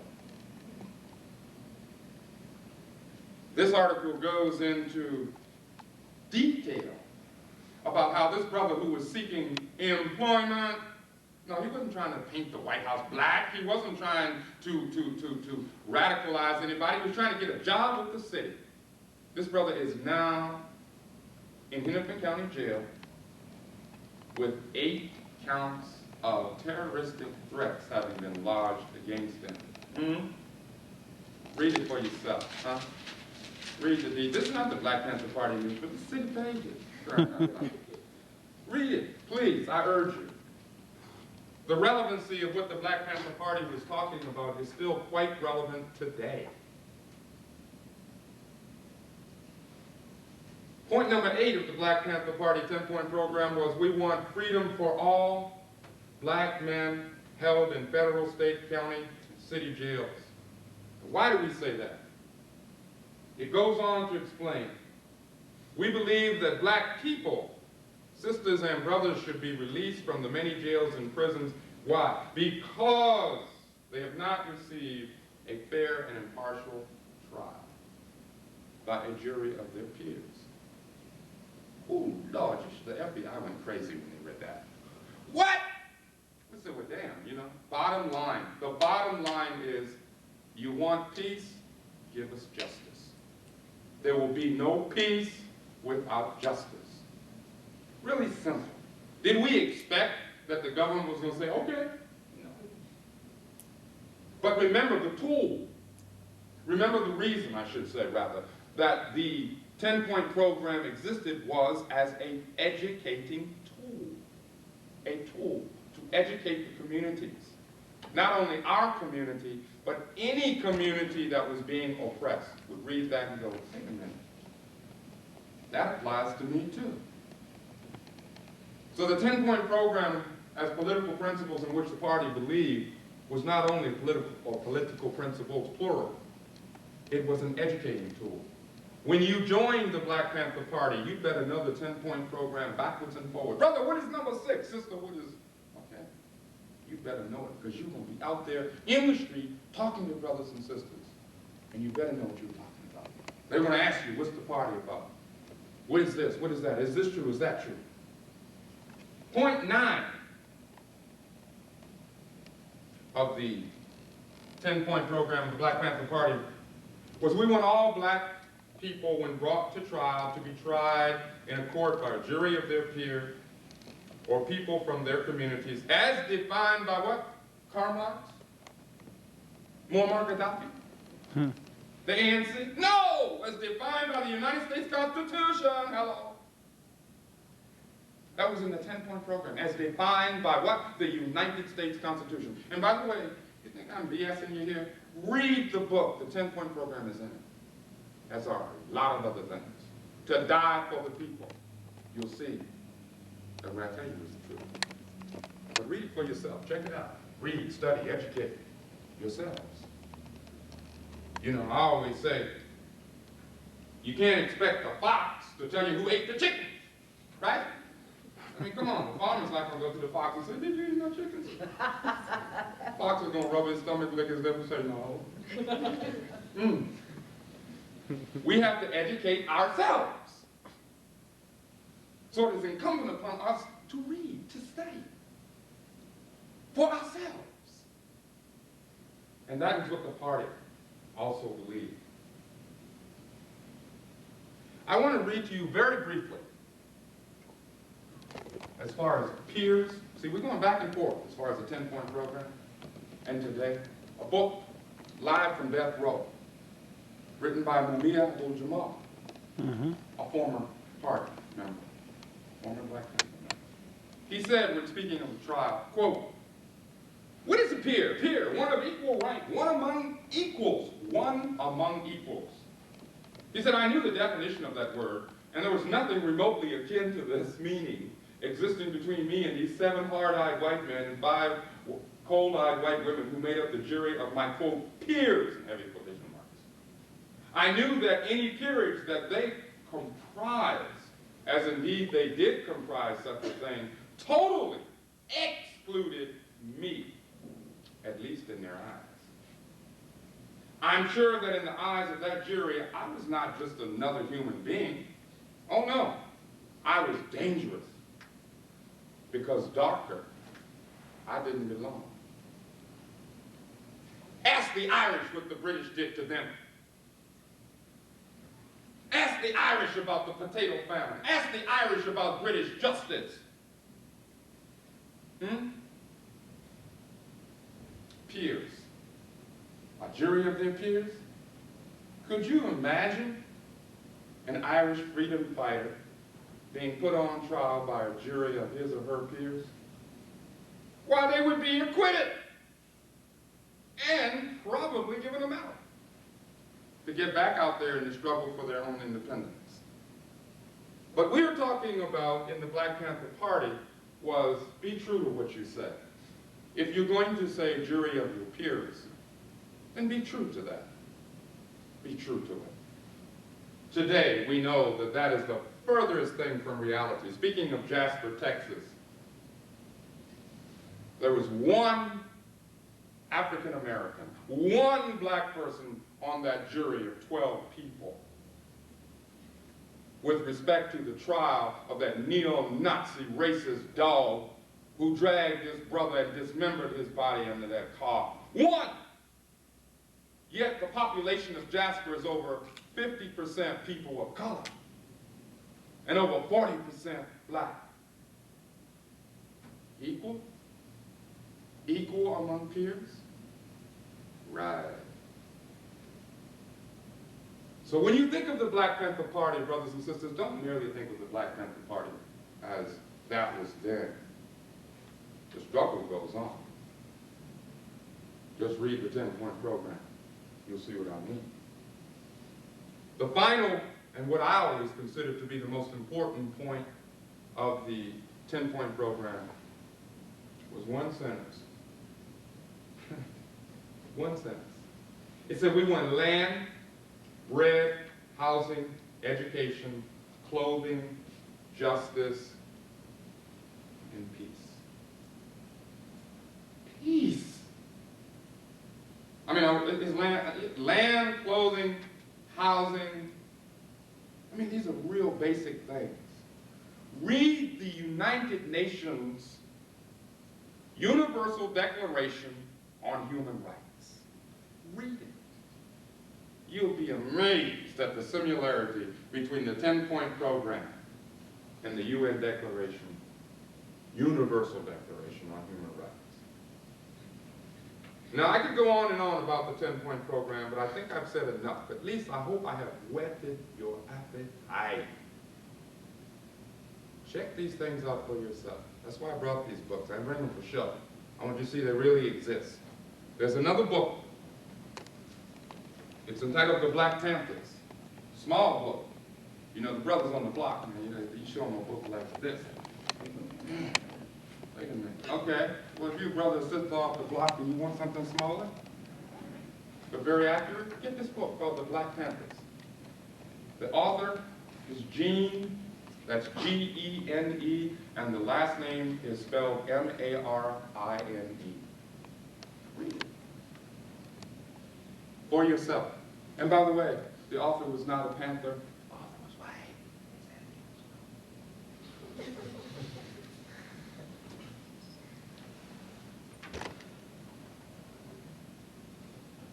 At this point in our journey,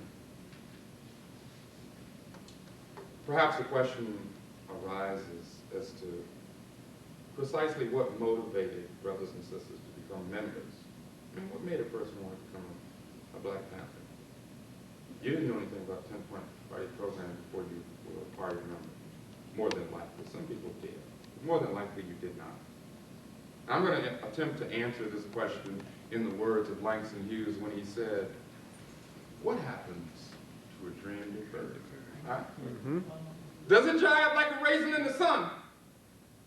Or fester like a sore in the run? Does it stink like rotten meat? Or crust and sugar over like a syrupy sweet? Or does it explode?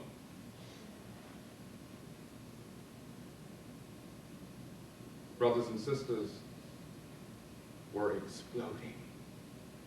Exploding for knowledge, exploding for freedom, exploding with hope. Not rage, hope. Revolutions, successful revolutions, struggles are not built upon anger.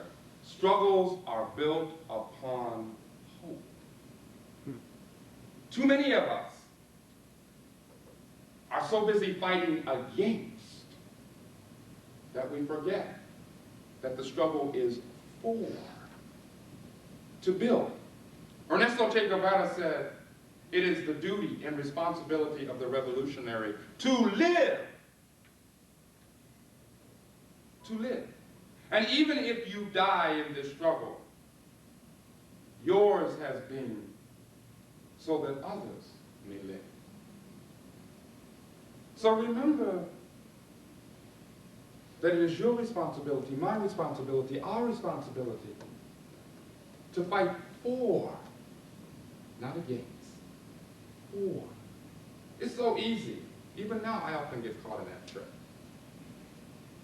Oh, I'm so pissed off. Yeah, I'm pissed off, but what do I want? What is my objective? What is my goal? What am I seeking? Let's try to always remember that. Now, for me personally, before I ever knew or joined the Black Panther Party, I was from my childhood touched repeatedly by the scourge directly of racism, from my childhood. And actually, that is not really that dissimilar from any of the brothers and sisters here. I'm sharing my experience, my motivation. But don't think, oh, that was just him. See, we got to stop thinking like that. Oh, Malcolm, I could never be like Malcolm. Wrong, you are Malcolm. Harriet Tubman, I could never be like Harriet. You are Harriet. John Brown, Tanya, Ernesto. You are all of those persons. All of them.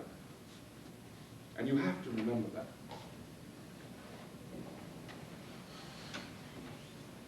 My first memories of racism directed personally and directly against me occurred when I was 6 years old. When in a restaurant in Cambridge, Maryland, accompanied by my cousin, who had physical European features. European Americans, white Americans thought he was white. All the Bloods knew he was black. Hello? But anyway, so we went into this restaurant in Cambridge. I looked up to him, loved my cousin so much. We sat down at a table to eat. And the European American woman, white woman who came over to us, who turned out to be the manager and owner of the restaurant, looked at him and said, quote, "You can eat here, but that little nigger's got to go." I would never, ever, ever forget that. I was 6 years old. 6 years old. But actually, she helped me more than she knew, as you shall see. A year later in Washington, D.C., at the age of 7, I had the unmitigated audacity. The audacity, do you believe me, brother? The audacity to think that I could go over there and play with children my age who happen to be white. For that, I received a brick to my face, thrown from a group of older white kids that struck me just over my eye, from which I bled profusely and still carry the scar today. The point being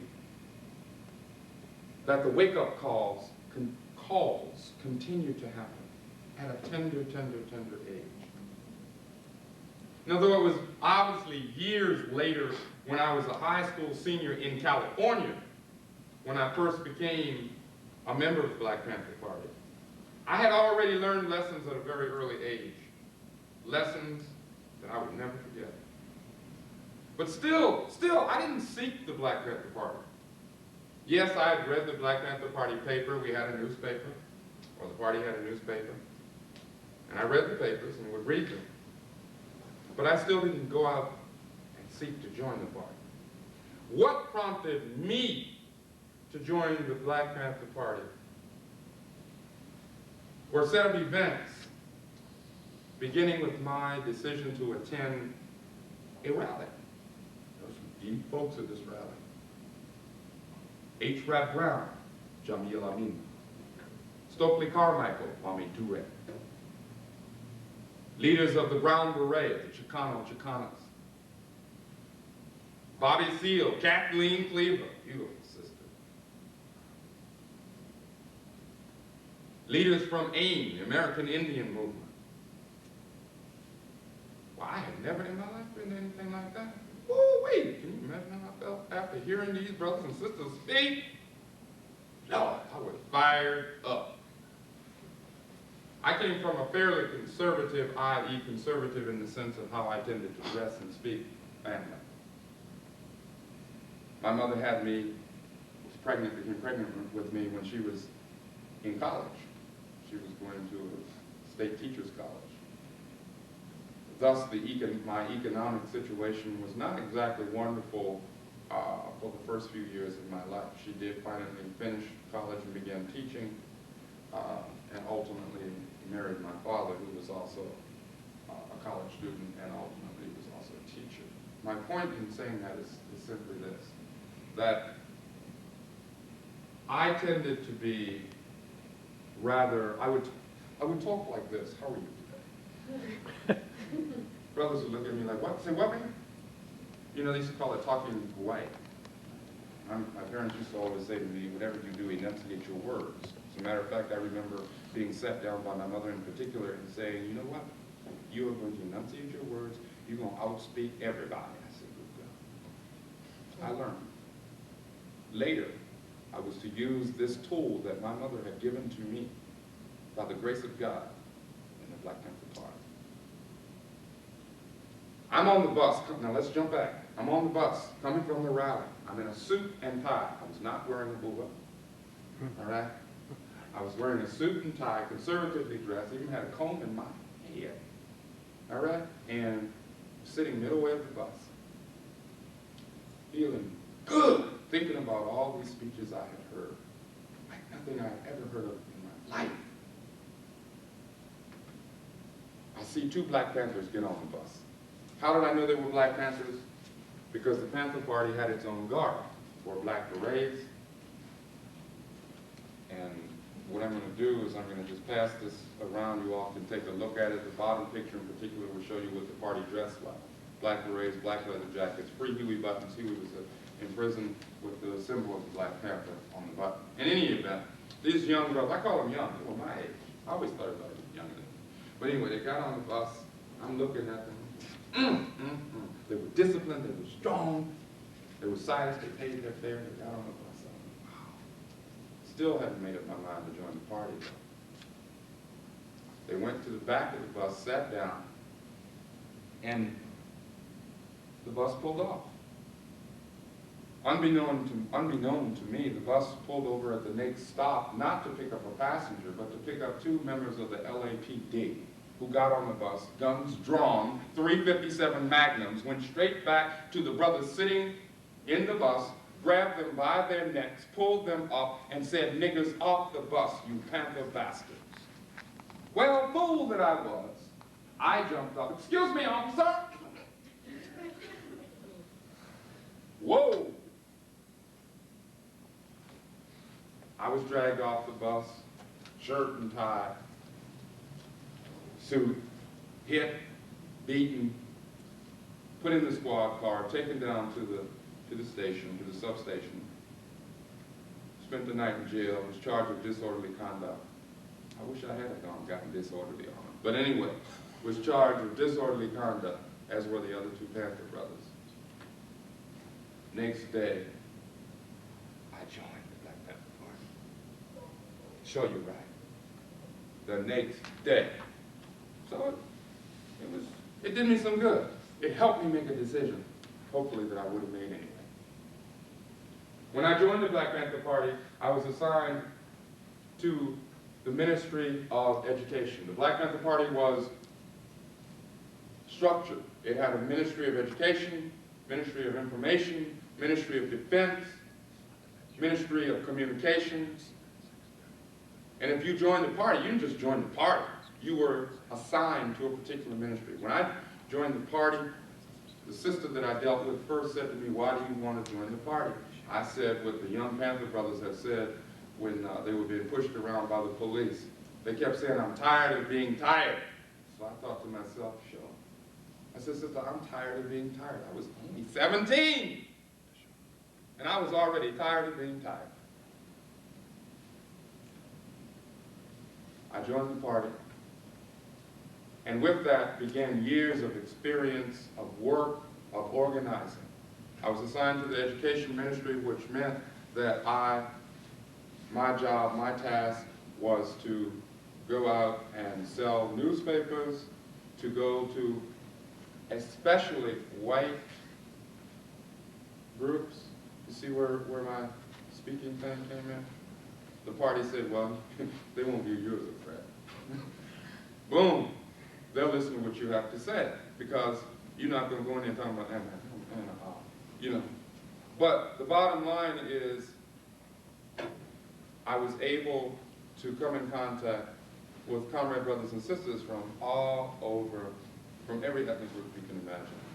From the Asian community, from La Raza, from my indigenous brothers and sisters, from progressive and radical whites, and of course the bulk of the time I spend in the party. My point being that we were organized. It was a structured and organized organization. It had a number of components other than ministries. The ministries were national. In other words, for example, the National Minister of Defense.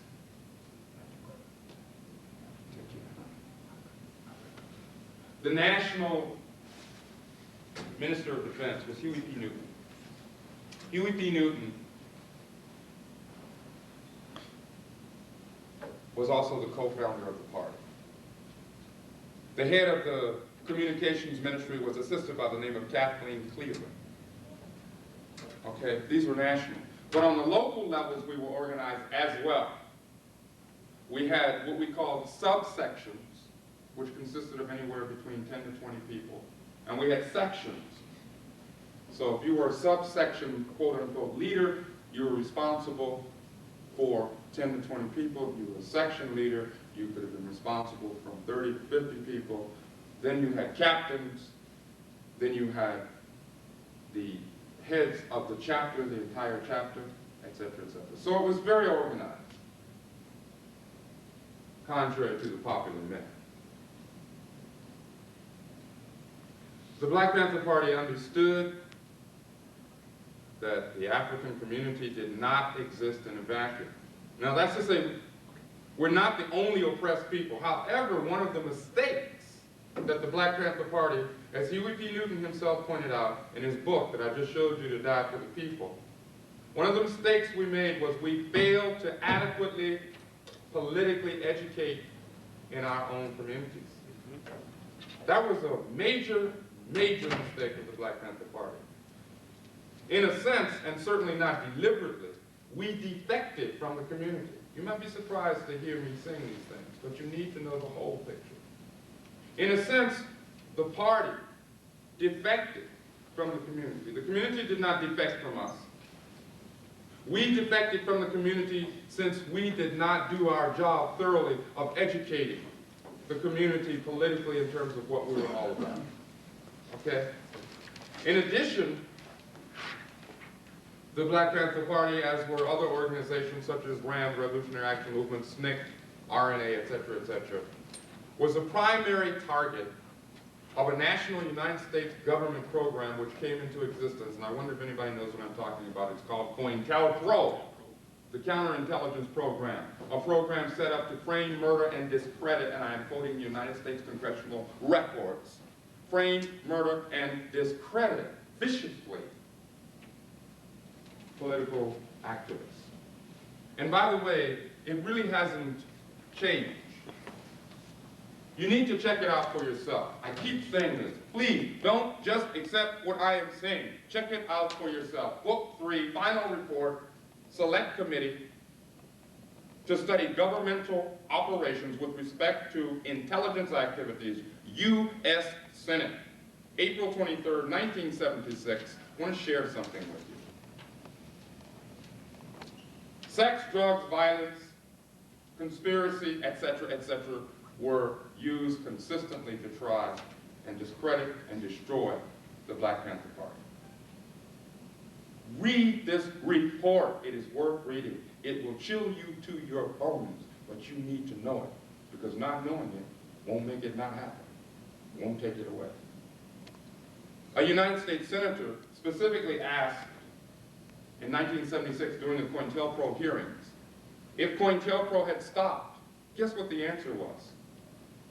The committee found that it could not determine that the counterintelligence program had ceased to exist. In other words, it's still going on, but under no doubt a different name. COINTELPRO is an acronym. They have all kinds of names, you know, like Desert Storm,